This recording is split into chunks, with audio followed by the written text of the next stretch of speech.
Okay, so I was interested just talking to David when I came, saying he'd read through Daniel 10, what's it all about? And I think as I've gone through each of the chapters in Daniel, I've thought, now what's this chapter all about? And certainly this is one of those chapters. I wonder if any of you have experienced yourself, probably doubt it, or had known somebody else who's had a visitation by an angel, or someone they've heard a voice, or Jesus has come to visit them. Which you, as you look through the net, not many people claim that Jesus came to visit them in modern times, but people have dreams, and I might come back to one of those at the end of the message. Even while I've been here, particularly after Rob Lamont came, there have been two people that I've met that have said that they've met Jesus and actually spoken with him. I'm pretty sceptical. I'm very sceptical, but, well, you never know. We'll come back to that also at the end. So Daniel chapter 10 to 12, those three chapters are really just one vision. So they're meant to be seen as a unit. So what I'll do is, in 3 weeks' time, I'll do the history. A lot of those three chapters have a lot of history that goes on after Daniel and on to the end of the world. So we'll look at that. And then the last chapter, chapter 12, which is one of my favourites in the whole of the Old Testament, that talks about the end of the world. And so we'll just wrap everything up. That'll be the last chapter of Daniel. I can't say that I'll be happy to leave it, but it's a struggle to try to understand this, I can tell you. And so today is chapter 10, and to me it's a very special chapter in the Old Testament, as you'll see as it unfolds. So I want to take us firstly back to chapter 7 of Daniel. Now in chapter 7 of Daniel, Daniel is 75 years old and he has his first vision. It says he's laying on his bed and a vision passed through his mind. But as you see it unfold, it's more than just passing through his mind. It's a rather amazing experience that Daniel has in his visions. So in the vision, he sees various beasts coming out of the churning sea, one after the other. And then that's followed by a scene in heaven where, he's disturbed by both of them. They're amazing. But one of the other amazing things is he's actually able to speak to the people in the dreams. So he has these visions, dreams while he's in bed, but he's actually able to interrelate with, mostly we just assume they're angels, that he asks, and he actually has these dreams explained to him. And so he's told primarily in the dreams that God's people will suffer in the future. And this troubles him. And so because, he just goes into a really hard time in his mind because he can't really understand or even in some ways accept the vision that he's being shown. But this is his first contact with a heavenly being, as far as we know, as in chapter 7. Just wonder how we would go if suddenly there was an angel there before us. You see the way that Daniel responds. Yeah, it's pretty tough to suddenly have an angel appearing, but he sees those visions. And then in chapter 8, it's about 2 years later, after the first vision that he has.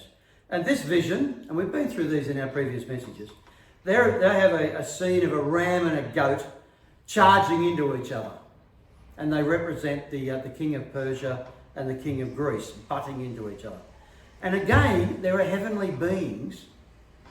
They're called holy ones in chapter 8. And they speak to each other, and Daniel is able to listen as they speak to each other. And then suddenly there's another angel right there in front of him. And the two angels that are speaking to each other say, oh, this is Gabriel. Gabriel, you explain the vision to Daniel, please. Now we know Gabriel, don't we? Gabriel's an angel. Here it says he's a man. So it gives you the idea that angels will often appear in the form of a man or a person. Might not be the only way they appear, but mostly in the Bible they do. And of course, Gabriel is the angel that came to Mary, the young girl, and said, you're going to have a baby and you're going to call him Jesus. So we know that Gabriel's an angel, even though here it says that he's a man. So this is the second vision that Daniel has.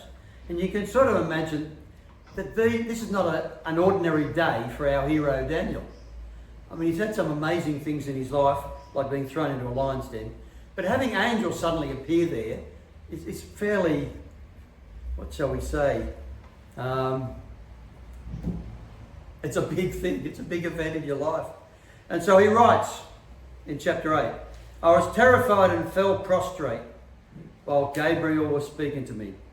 I was in a deep sleep and my face was to the ground.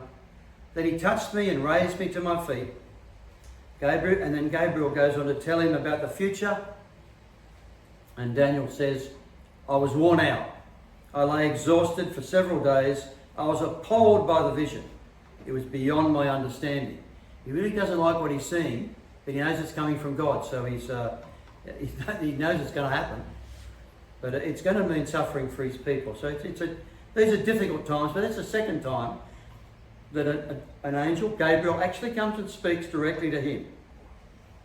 And then what we looked at last time I preached, which was a few weeks ago, is about Daniel's prayer. So Daniel is now in his 80s. So it's a couple of years after that second vision that I just mentioned.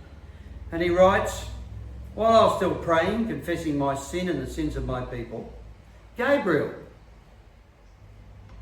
the man, or the angel, you might say, I had seen in the earlier vision, came to me in swift flight. Doesn't mean he had wings, just means suddenly there's Gabriel right in front of him. He said to me, you are highly esteemed. Then he speaks to me and explains again, some of it's similar, what's going to happen in the future. So he builds on the previous visions that Daniel has had. So this is the just another personal experience of an angel coming and actually speaking to Daniel. He's had a few at this stage. And so by this stage you might expect that Daniel is sort of used to angels coming and speaking to him. I don't think he'd ever get really used to it. But it's happened at this stage 3 times. Each time was pretty incredible. But let's say maybe he knows what to expect. And so this brings us down to Daniel 10, our chapter for today. So today's vision occurs in the 3rd year of Cyrus, who's the king of Persia. So it's about 2 years after his prayer. This is about 2 years after the previous vision that he's had. And so he's about 82 or 83 years of age. And the vision says, and when we're talking about the vision, we're talking about chapter 10, 11 and 12, all together as a package. That this vision is about a great war. Now the great war happens in history, and we'll look at that at our next message. But we see that for some reason, right at the beginning of this chapter, Daniel is preparing for something. It may have to do with the previous visions and he's asking for more understanding. It may come out of just his prayer or just to get closer to God. You're not really told, but he's not eating and he's not putting on any lotions for 3 weeks, and then he sees another vision. And I'll read it from verse 4. If you have the Bible, you can just have a look down and we'll come back to a few verses as we go along. So verse 4, I was standing on the bank of the great river, the Tigris. I looked up and there before me was a man dressed in linen, with a belt of fine gold from Uphaz around his waist. His body was like topaz, his face like lightning, his eyes like flaming torches, his arms and legs like the gleam of burnished bronze, and his voice like the sound of a multitude. So it's just a few verses, but it says a lot. It gives a picture of this man in linen. So who is the man in linen? Who do you think the man in linen is? We've got this far through the message. Who do you think the man in linen is? Any guesses? Jesus. Helen says Jesus. Who else says Jesus? 2 Jesuses. Anyone else? Yeah, well, who is it? So so far we've seen Gabriel, an angel. We're going to see Michael, another senior angel later on in this chapter. And these are 2 known angels. We know about Gabriel and Michael. So who's the man dressed in linen? So when you read the commentaries, whether they're written by Christians or non-Christians, that's the people who are expert on this, they normally say that it's Gabriel, the one who's appeared in the previous visions. And we've seen him, and that's possible. But I just listened to a sermon by Brian Chappell. Now, Brian Chappell is an American Presbyterian evangelist. And I often listen to his messages just to think, well, what's he got to say on it? Pretty clever man. And he says, well, this is the Son of God. This is Jesus. And so I just thought about this, and I read a lot over and over, looking at what different people had said and what the different possibilities could be. But could this be, in fact, God himself, the Son of God, coming to interpret and comfort and reassure Daniel at this really significant time in Israel's history and in his life? So as a Christian, I would say, not all the commentaries say, but I would say with a fair amount of confidence that we've seen this Son of God already in Daniel. So in Daniel chapter 7, in Daniel chapter 3, remember Shadrach, Meshach and Abednego, Daniel's friends are thrown into the fiery furnace by Nebuchadnezzar, and he looks and he sees another figure in there with them. Now undoubtedly Nebuchadnezzar thought that was one of his own gods. But, you know, looking back at it from a Christian perspective, I don't see any reason why we shouldn't say that that was Jesus. It may have been an angel. It's not absolutely made clear. But I can't see any reason why Jesus wouldn't be a big contender on being the extra figure that's actually seen in the fiery furnace. And then in Daniel 7, there's one like a human being who comes on the clouds of heaven, and he is given all authority to rule, to clean up the world, and who is worshipped. Now, the moment you see somebody worshipped, you say, well, that's God. And if there's any doubt, in the New Testament, when Jesus is standing on trial before the Jewish council, he says, I'm the one in Daniel. Jesus says that. So we know that in Daniel 7, that is Jesus. So he's already appeared twice in Daniel already. So I just want to read, before I just consider this a little bit more, Revelation chapter 1. So if you've got a Bible, look up Revelation chapter 1. And if you know Revelation, that is the last book of the Bible. John the disciple, who knew Jesus quite well, he writes this in around about, let's say, 90 AD. So it's about 60 years or so after Jesus' death and resurrection and ascension. And he has a vision, or he sees something right there before him. It's more than a vision. And I'll read that from Revelation 1.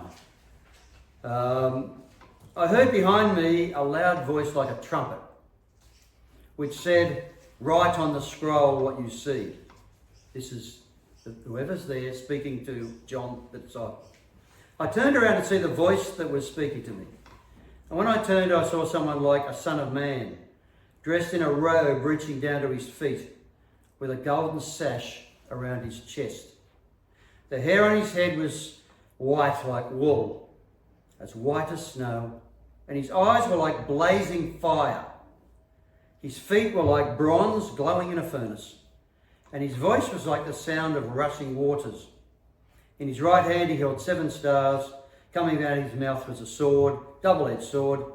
His face was like the sun shining in all its brilliance. So that is what John saw in the New Testament, last book of the Bible. He sees this amazing Son of Man, but when you read it, it's not just, that's not all covered by the word Son of Man. This is some amazing being standing before him. And we're told later on in chapter 1 of John, this is Jesus. In case you've got any doubts, this is the one who died and rose again. This is Jesus. So we know in Revelation it's Jesus. So just to compare what it says in Revelation to the vision that Daniel had here in chapter 10, let's just have a look at it. So Daniel says, I saw a man dressed in linen with a belt of gold from Uphaz, that's just somewhere, around his waist. Now John writes in Revelation, I saw someone like a son of man, exactly the same, dressed in a robe reaching down to his feet, with a golden sash around his chest. So one has a belt and one has a sash, but they're similar. John says the hair on his head was white like wool, as white as snow. Then there's nothing in Daniel about that. That's just in John. But then Daniel has less detail, so he just missed that part out maybe. In Daniel, his face was like lightning, his eyes like flaming torches. No wonder he was terrified. And in John, his face was like the sun shining in all its brilliance, and his eyes were like blazing fire. Now I think with a little bit of poetic license, they're saying the same thing. They're saying the same thing, but this is just, they're struggling to find words to actually put into writing. And then Daniel in his chapter, his arms and legs were like the gleam of burnished bronze. What does John say? His feet were like bronze glowing in a furnace. Exactly the same description. And then Daniel, his voice was like the sound of a multitude. John, his voice was like the sound of rushing waters. So very similar. So I think if you went to court and you brought the evidence of these two heavenly beings, or one like the Son of Man, you could say that's very likely the same person. I think that would be a reasonable assumption to draw.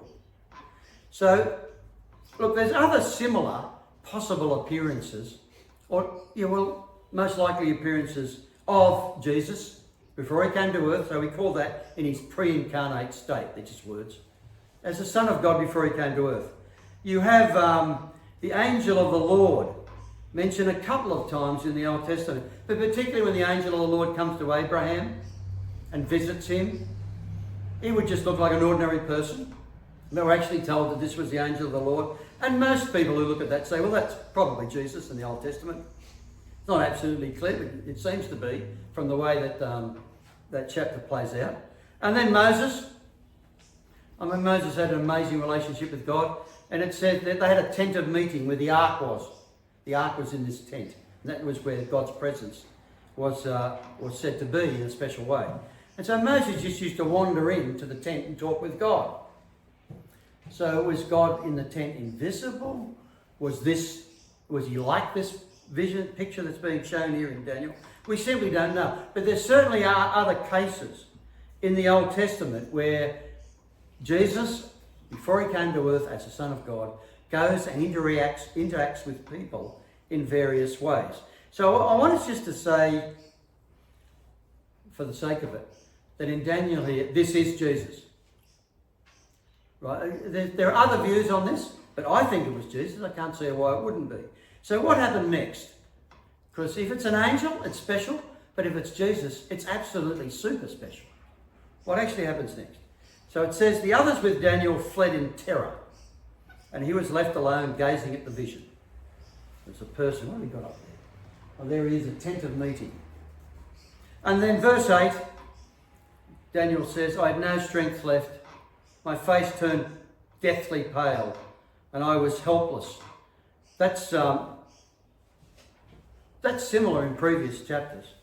Then I heard him speak, and as I listened to him, I fell into a deep sleep, my face to the ground. So as I said, when Gabriel came in the previous chapters, very, very similar response. So this doesn't actually prove anything, but I'm saying, let's just say this is Jesus. So what follows in the next few verses, for me, makes this chapter so special. In fact, as I read it, it makes it one of the more special chapters in the Old Testament, where you see some of the affection between God the Son and someone whom he loves and loves him. That's Daniel. And has loved him all his life.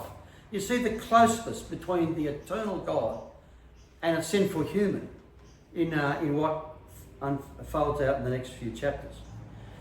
I mean, it wouldn't be easy to be in the presence who someone's basically blazing like fire. You can see that the reaction of Daniel, I think, would be pretty expected. And so I want to read the verses that come after this. Daniel continues, a hand touched me and set me trembling on my feet, the hand of God, and knees, and said, Daniel, you are highly esteemed. Highly esteemed is a great translation, but it can also be translated greatly loved. Greatly, I love that. Consider carefully the words I'm about to speak to you and stand up, for I have now been sent to you. And so Daniel stands up. Jesus, I'm going to say that Jesus is sent to him by his Father to go and speak to Daniel. I can't see that's a problem. Verse 12, do not be afraid, Daniel. Since the first day you set your mind to gain understanding and humble yourself before God, your words were heard, and I have come in response to them. Now, I said last time I spoke on this, that Daniel played a part in what happened in his life, as you do. You play a part. You're responsible for your own life. Even though we see God is the one that brings you and guides you and draws you to himself, you're still responsible. The decisions you'll make, you'll be accountable for. Things are not predetermined mechanistically. One day we'll stand before Jesus and we'll give an account for the decisions we've made. That is so clearly in the Bible. And, if Nebuchadnezzar, who was an evil man, if Daniel had not shown patience and love and persistence, then you could say with confidence Nebuchadnezzar would never become a believer in Daniel's God. And so we will see Nebuchadnezzar in heaven, partially because God has called him, but partially because Daniel witnessed to him. Both are true. And it is a little bit of a paradox, but you can say that of ourselves.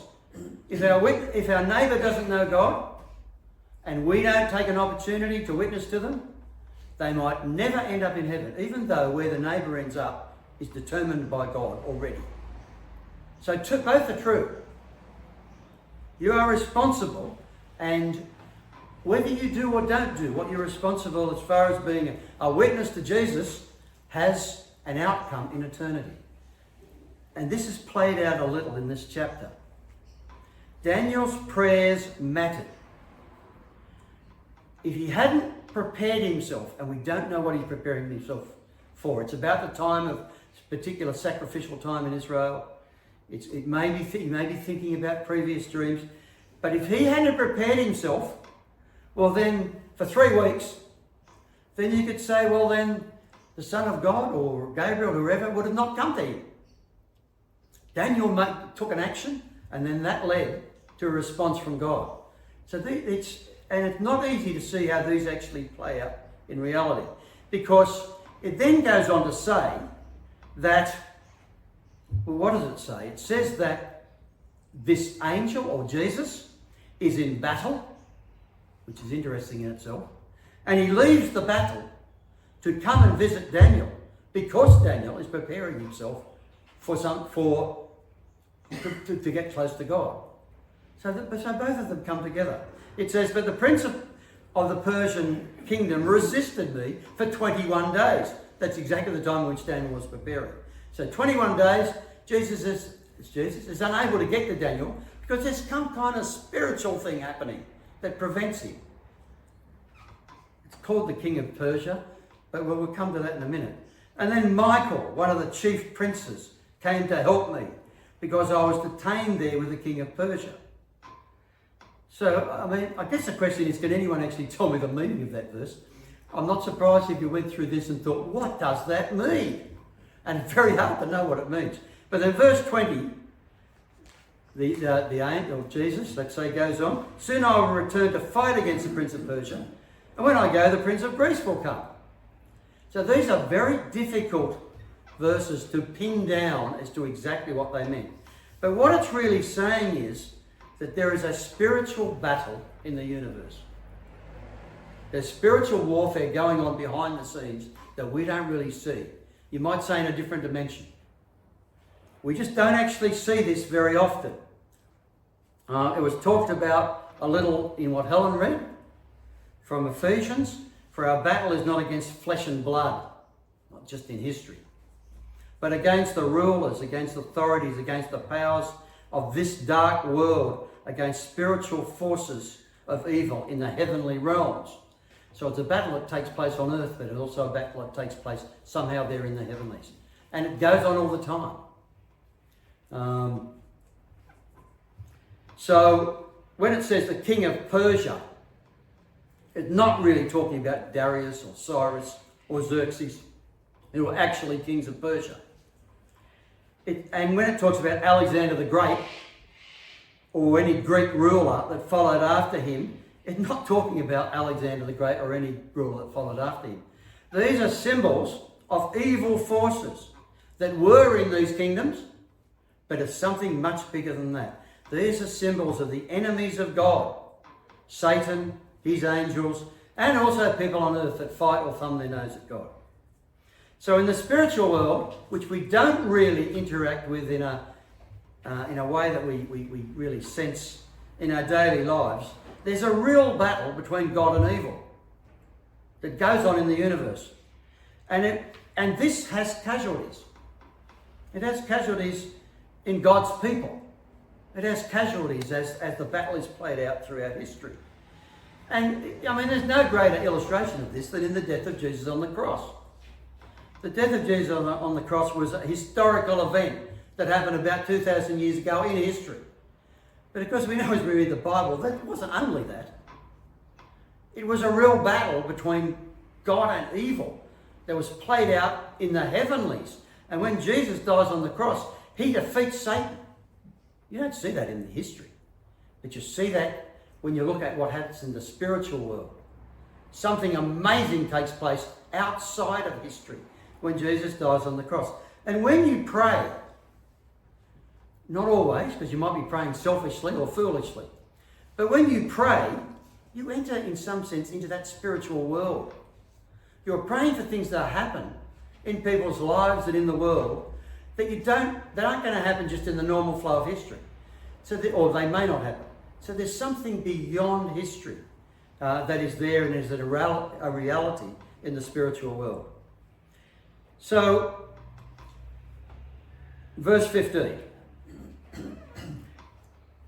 While he was saying this to me, I bowed to my face toward the ground and was speechless. Then the one who looked like a man touched my lips, and I opened my mouth and began to speak. So Jesus lifts him up, and now here he gives him the ability to speak. I said to the one standing before me, I'm overcome with anguish because of the vision, my Lord. And I think the use of the word my Lord is a strong indication at this point that Daniel actually knew who he was talking to. You're not really told that, but he doesn't really call the angels my Lord. Anyway, how can I, your servant, talk to you, my Lord? Again, strong indications that he knows this is not just an angel. My strength is gone and I can hardly breathe. So if this is Jesus, here you have the creator of the universe who is outside of time, who enters into time for these few moments to speak to Daniel face to face, a sinful human being. But they both love each other. They both love each other. God loves Daniel and Daniel loves God. Just makes this chapter amazing. And again, the one who looked like a man touched me and gave me strength. Do not be afraid, you are greatly loved, he said. Peace, be strong now, be strong. So it's just a pretty amazing chapter, I think. And then he says to Daniel, look, I need to go back and do some more fighting. But before I go, I want to tell you what's written in the book of truth. Now, the book of truth is chapter 11, and that is our message for 3 weeks' time. And we can't wait, can we, to find out what's in the book of truth. Now, I've got a couple of minutes. I'll go slightly sideways. People who appear to ordinary people in history. And you read on the net, and some of them are really interesting.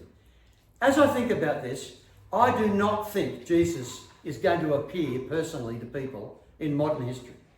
They got the Bible, and there aren't really accounts of this that you can prove. But there are a lot of accounts of Jesus appearing to people in dreams. Quite a lot of accounts. And just to finish, I'll just tell you one of them. I just read through this. I'll finish off with this. So you know about ISIS. ISIS is still around, but they don't have the kick that they did have, 8 or 9 years ago. This happened in 2015, and there was an ISIS fighter, you know who ISIS is, who loved killing Christians, and he killed quite a few. But he began to have dreams, and he began to dream of a man dressed in white, coming and speaking to him and saying, "You're killing my people." And then and he killed quite a few people, and he kept on doing it. And once he came to this situation where there were some Christians, and he was going to kill them. And before they killed them, one of them said to him, "I know you're going to kill me, but I want to give you my Bible." And then the man just killed him. But he took the Bible, and he went away, and he began to read the Bible. And he said, now he knew it was Jesus that was appearing to him and calling on him to become a Christian. So what he did was he went to some missionaries And of course, when the missionaries saw him coming, they had a bit of an idea who he was, and they were pretty frightened. They thought they would come to kill them. But he met with these missionaries and he told them what had happened. He said, I want to become a Christian. Now, I don't know what happened to that guy, because there's a very good chance he would have just been hustled out of the country and put to somewhere out of sight, because otherwise he'd be killed. But that's just a case of a modern day dream where Jesus has spoken to somebody, and there's quite a few of those if you look on the net. So we'll continue with our adventures through Daniel in 3 weeks' time. Thank you, everybody. Hope you were blessed by that.